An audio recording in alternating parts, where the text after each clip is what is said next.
Hello friends welcome. Welcome to subscriber battle. இன்னைக்கு பார்த்தீங்கன்னா, நம்ம வந்து கேம் 2 வந்து விளையாட போறோம். இப்போ நம்மளுடைய ஒன் ஆஃப் த சப்ஸ்கிரைபர் கூட கேம் 2 வந்து ஷெட்யூல் ஆயிருக்கு. நான் இப்போ வந்து சேலஞ்ச் வந்து சென்ட் பண்றேன். 15+10. இப்போ நான் ரெக்கார்ட் பண்ணிட்டு இருக்க டைம் கரெக்ட்டா பார்த்தீங்கன்னா 9 மணி. நம்ம 9 மணிக்கு தான் பார்த்தீங்கன்னா, கேம் வந்து ஷெட்யூல் பண்றதா சொல்லி வச்சிருந்தோம். அவரும் ஆன்லைன்ல தான் இருக்கிறாரு. பட் இன்னும் சேலஞ்ச் அக்செப்ட் பண்ணல.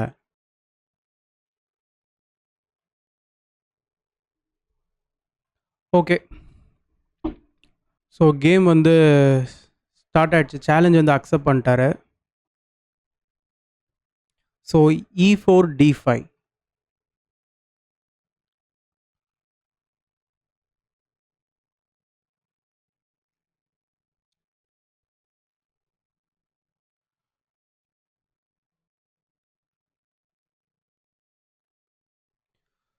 பிஷப் அண்ட் நைட் வச்சு F7 ஸ்கொயரை வந்து த்ரெட்டன் பண்ணுறாரு. நம்ம பானை புஷ் பண்ணி அதை ஸ்டாப் பண்ணிக்கலாம் இப்போதைக்கு. லாஸ்ட் டைமும் பார்த்தீங்கன்னா கேம் 1ல நான் பிளாக் பீசஸ் தான் விளாண்டேன். அண்ட் இப்பயும் பார்த்தீங்கன்னா பிளாக் பீசஸ் தான் விளாண்டேன். எதுக்காக ரேண்டம்னு தரேன்னா, நான் ஒரு கேமில் ஒயிட்டு பிளாக் அந்த மாதிரி நான் மாறி மாறி விளாண்டேன்னா, விளாடுற உங்களுக்கு வந்து எப்போவுமே சில டைம் பிளாக் வரதுக்கான வாய்ப்புகளும் இருக்குது. சில பேருக்கு பிளாக் வந்துச்சுன்னா, ஏன்னா அவங்க ஒரு கேம் தானே விளாடுறாங்க என் கூட. நம்ப எல்லார் கூடயும் ஒரு கேம் விளாடும்போது, ரேண்டமா குடுக்குறது தான் பார்த்தீங்கன்னா, எனக்கு கரெக்ட்டா தோணுச்சு. நெக்ஸ்ட்டு மேபி இந்த நைட்ட வேணா நான் வந்து கிக் பண்ணலான்னு நெனைக்கிறேன். கிக் பண்ணிட்டு இந்த பிஷப்ப டெவலப் பண்ணலாம். அண்ட் கேசல் பண்ணலாம். எப்பவுமே நான் வந்து E4 ப்ளே பண்ணா ஆஸ் அ பிளாக்கா நான் E5 தான் ரெஸ்பாண்ட் பண்ணுவேன். ஓ! இவரு என்ன இத எடுத்துட்டாரு? இவரு என்ன பிளான்ல இருக்காருன்னு தெரியலையே! இத எடுத்தனா என்ன பிளானு? குயினாலயும் எங்கேயுமே இங்க உள்ள வர முடியாது. நைட் ஃபுல்லா கவர் பண்ணிட்டுருக்கு. அண்ட் இங்கேயும் பார்த்தீங்கன்னா, பான் வந்து இந்த பிஷப்பு, கிங் கூட வெளில வர வேண்டாம். பிஷப் வந்து சப்போர்ட் பண்ணிட்டுருக்காரு. ஓகே.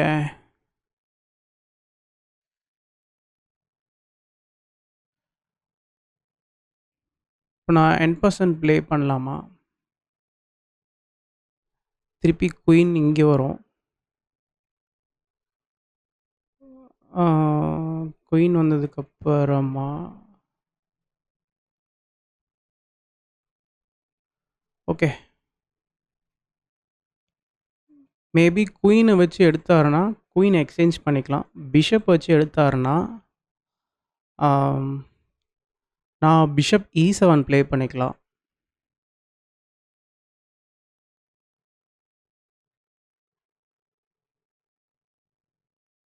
ஓகே. நைட் பான் டேக்ஸ்.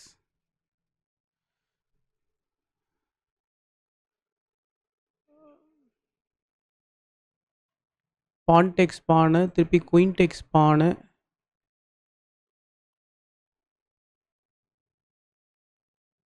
ஆ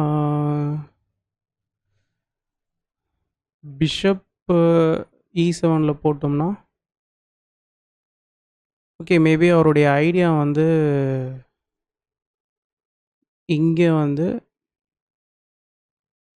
குயின போட்டு இந்த நைட்ட பின் பண்ணா கூட பான் இருக்காரு. நெக்ஸ்ட் பிஷப்ப போட்டேன்னா, திருப்பி ரூக்கும் வந்து F8ல வரலாம். நான் இப்போ இத ப்ளே பண்ணேன்னா, queen tax Banu and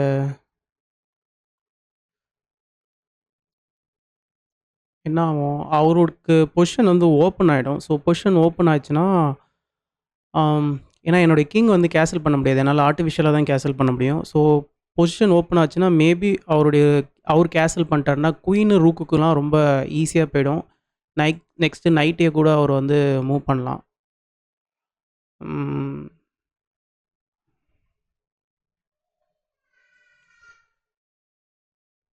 okay. நான் டெவலப்மெண்ட்ட நோக்கியே போறேன். ஏன்னா, ஆல்ரெடி ஒரு பீஸ் வந்து எடுத்திருக்கோம். ஸோ ஃபஸ்ட்டு அத ஸ்டடி பண்ணணும். நம்மளுடைய பீஸை டெவலப் பண்ணிட்டு.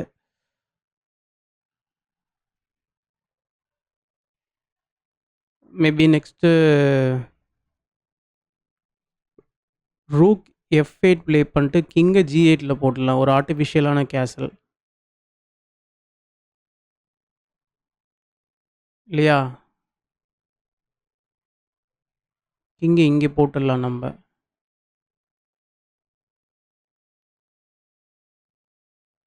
ஃபஸ்ட்டு இந்த சாக்ரிஃபைஸ் எதுக்கு பண்ணாருன்னு தெரியல. ஆக்சுவலா இது வந்து கரெக்டான சாக்ரிஃபைஸ் மாரி தெரியல எனக்கு. ஏன்னா இந்த சாக்ரிஃபைஸ் வந்து வின்னிங் கிடையாது.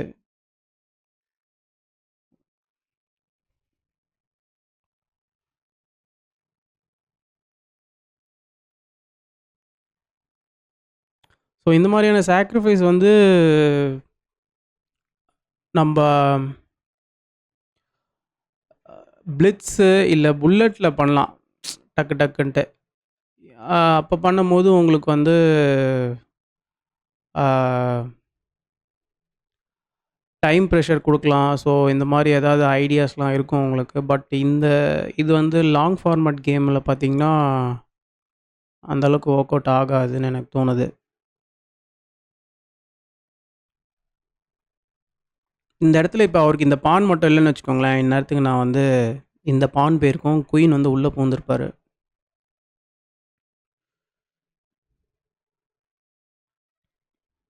ஸோ நெக்ஸ்ட் த்ரெட் வந்து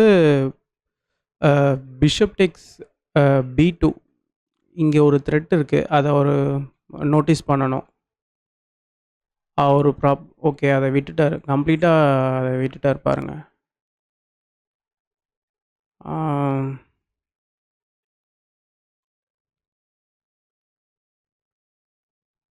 அவரு நெக்ஸ்ட் இந்த இடத்துல இந்த இதெல்லாம் ஓப்பன் பண்றதுக்கான வாய்ப்பு இருக்கு. ஏன்னா நான் பாருங்க இங்க ஒண்ணுமே டெவலப் பண்ணல. பட் எனிவே நம்மளுக்கு வந்து ஒரு ரூக் கிடைக்க போகுது இல்லையா? ஸோ அவர் நைட்டு ஓப்பன் பண்ணாருன்னா, ரூக் எடுத்தோன்னா ஒரு எக்ஸ்சேஞ்ச் அப்பு. ஆல்ரெடி ஒரு பீஸ்லயும் பார்த்தீங்கன்னா, நம்மளுக்கு வந்து ஒரு எக்ஸ்ட்ரா பீஸ் இருக்கு. வேணும்னா குயின நம்ம இங்க போட்டுக்கலாம்.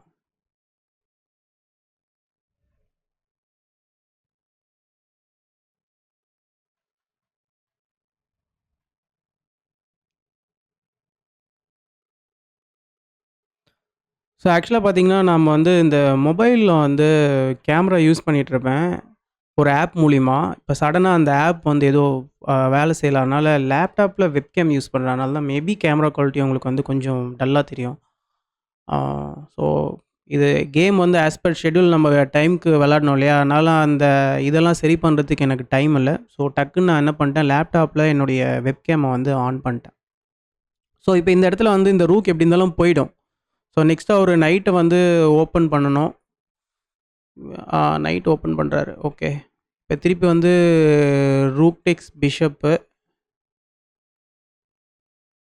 இன்னொரு த்ரெட் நான் என்ன பண்ணுவேன்னா, குயின வந்து F6ல போட்டு, இந்த ரூக்கையும் நான் த்ரெட் பண்ணுவேன். நெக்ஸ்ட் இங்கேயும் பார்த்தீங்கன்னா, ஒரு த்ரெட் குடுப்பேன். அதாவது இந்த F2 ஸ்கொயர்லயும் பார்த்தீங்கன்னா, ஒரு த்ரெட் இருக்கு. இந்த அ A8 ஸ்கொயர்லயும் ஒரு த்ரெட் இருக்கு. நீங்க வந்து ரூக்க திருப்பி இங்க ரிவர்ஸ்க்கு தான் கொண்டு வர மாரி இருக்கும்.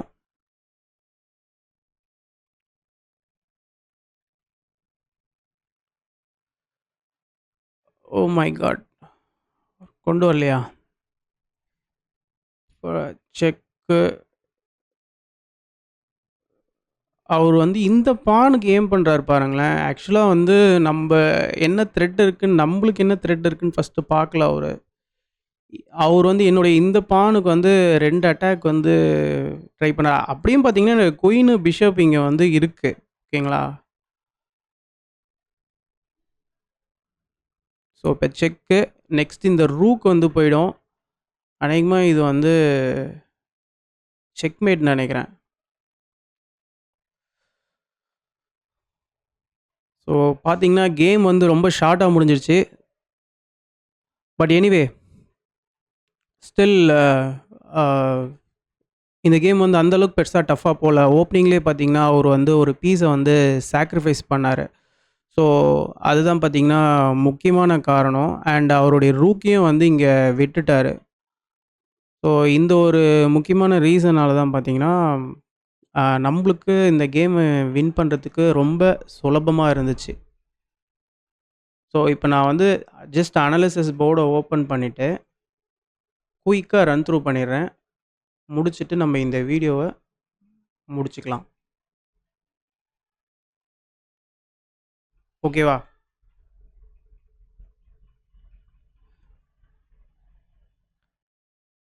இப்போ வந்து ஓகே. நம்ம வந்து அனாலிசிஸ் போர்டு வந்து சரி பண்ணியாச்சு. ஸோ எப்பவுமே நான் இந்த இடத்துல E5 தான் விளையாடுவேன். பட் இந்த இடத்துல ஓகே நம்ம ஒரு சேஞ்சா நம்ம வந்து D5 ப்ளே பண்ணலான்னு ப்ளே பண்ணேன். ஆக்சுவலா இந்த ஃபர்ஸ்ட்டே பார்த்தீங்கன்னா, இந்த பான் அவர் எதுக்கு விட்டாருன்னு எனக்கு தெரியல. இது வந்து ஒரு கேம்பிட்ன்னு சொல்லுவாங்க. பட் ஸ்டில் இந்த ஒரு பான் எடுத்ததுக்கு அப்புறமா பிளாக்குக்கு தான் வந்து அட்வான்டேஜ் இருக்கும். நீங்க நைட் இங்க கொண்டு வரலாம். பட் ஸ்டில் பார்த்தீங்கன்னா, நான் என்னுடைய நைட்ட நேச்சுரலா டெவலப் பண்ணிக்கலாம். ஓகேங்களா? பட் ஆக்சுவலா இதுவே பார்த்தீங்கன்னா, இதுக்குவே ஒரு பெட்டரான மூவ் என்னன்னு பார்த்தீங்கன்னா, பிஷப் F5 இருக்கு. பட் நான் வந்து நேச்சுரலா நைட்ட டெவலப் பண்ணி இத வந்து சேஃப்கார்ட் பண்றேன்.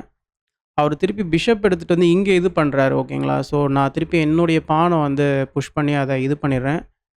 ஸோ இந்த இடத்துல பார்த்தீங்கன்னா, இது இன்னொரு ஒரு பிளண்டர். ஓகே நான் இத அப்படியே எடுத்துட்டேன். இந்த பானையும் எடுத்தேன். அவரு குயின வச்சு எடுத்திருந்தாருன்னா, நான் குயினால டேக் பண்ணியிருப்பேன். ஏன்னா ஆல்ரெடி நான் ஒரு பீஸ வின் பண்ணிட்டேன். ஸோ இப்ப நான் டக்கு டக்குன்னு பெரிய பெரிய பீஸஸ்லாம் எக்ஸ்சேஞ்ச் பண்ணிட்டு நான் எண்ட் கேம்க்கு போனேன்னா, எனக்கு ரொம்ப சுலபமா இருக்கும் கேம முடிக்கிறதுக்கு. பட் அவர் குயின வச்சு எடுக்கல. இப்ப இந்த பிஷப்ப வந்து சப்போர்ட்டுக்கு கொண்டு வரேன். ஸோ ஆப்வியஸான மூவ் தான். ஓகேங்களா? ஏன்னா கிங்குக்கு முன்னாடி இருக்கிற நைட்ட நீங்க அட்டாக் பண்ணீங்கன்னா, நம்ம வந்து பிஷப் வச்சு தான் கார்ட் பண்ண முடியும். இப்ப அந்த பான் எடுத்துக்கிட்டாரு. நான் வந்து அழகா ரூக் இங்க போட்டு ஆர்ட்டிஃபிஷியலா கேசல் பண்றது தான் என்னுடைய plan. So as per my plan பார்த்தீங்கன்னா, இப்ப எல்லாமே வந்து நடந்துச்சு. ஸோ இந்த இடத்துலயும் அவர் ரூக்க விட்டாரு. இந்த இடத்துல பார்த்தீங்கன்னா, டபுள் அட்டாக் வந்துச்சு. பட் அவர் ரூக்க வந்து F1ல தான் போட்டிருக்கணும். பட் அவர் வந்து E1ல போட்டு பிளண்டர் பண்ணிட்டாரு. ஸோ இந்த இடத்துலேருந்து செக்மேட். ஸோ நெக்ஸ்ட் நீங்க நைட்ட வச்சு தான் இது பண்ண முடியும். ஸோ குயின் டேக்ஸ் அப்படி இல்லன்னா ரூக் டேக்ஸ் நைட் பார்த்தீங்கன்னா, செக்மேட் மூலியமா நம்ம கேம வந்து ஃபினிஷ் பண்ணிடலாம். பட் எனிவே ஷார்ட் கேமா போயிடுச்சு. நம்ம வந்து ஒரு கேம் தான் வந்து பிளான் பண்ணியிருந்தோம். ஏன்னா ஒரு வாரமும் ஒரு சப்ஸ்கிரைபர் கூட நம்ம வந்து விளையாடுவோம். அ உங்களுக்கும் இந்த மாரி விளையாடணும்னு தோணுச்சுன்னா, இந்த கமெண்ட் செக்ஷன்ல உங்களுடைய நேம நீங்க வந்து பிங் பண்ணுங்க. உங்களுடைய chess.com ஐடிய போடுங்க. நானே உங்களுக்கு வந்து ரீச் அவுட் பண்ணிட்டு, நம்ம டேட் அண்ட் டைம வந்து ஃபிக்ஸ் பண்ணிட்டு, அந்த டைம் மாரி அதே டைம்க்கு நம்ம வந்து கேம வந்து ஸ்டார்ட் பண்ணிக்கலாம். ஸோ இத்தோட நான் இந்த வீடியோ முடிச்சுக்கிறேன். நம்ம சேனல வந்து சப்ஸ்கிரைப் பண்றவங்க தயவு செஞ்சு பண்ணுங்க, பண்ணாதவங்க. அண்ட் முக்கியமா லைக் குடுங்க. ஏன்னா நம்மளுடைய வீடியோஸ்க்கு வியூஸே வரமாட்டேங்குது. அ லைக் குடுங்க. அப்பதான் நெறைய பேருக்கு இந்த மாரியான வீடியோஸ்லாம் வந்து போய் சேரும். ஓகேங்களா? ஸோ முக்கியமா நம்ம சப்ஸ்கிரைபர் கூட விளையாடுறது, எந்தெந்த இடத்துல நம்ம தப்பு பண்றோம், எந்தெந்த இடத்துல நம்ப சரியா விளையாடுறோம், இந்த மாரியான விஷயங்கள்லாம் நம்ம வந்து இந்த மாரி ரன்னிங்லேயே கமெண்ட்ரி குடுக்கும்போது தான், உங்களுக்கும் நெறைய விஷயங்கள் தெரியும். எனக்கும் போஸ்ட் கேம் அனாலிசிஸ்ல எந்த இடத்துல நான் தப்பு பண்ணேன்றதும் என்னாலயும் கண்டுபிடிக்க முடியும்.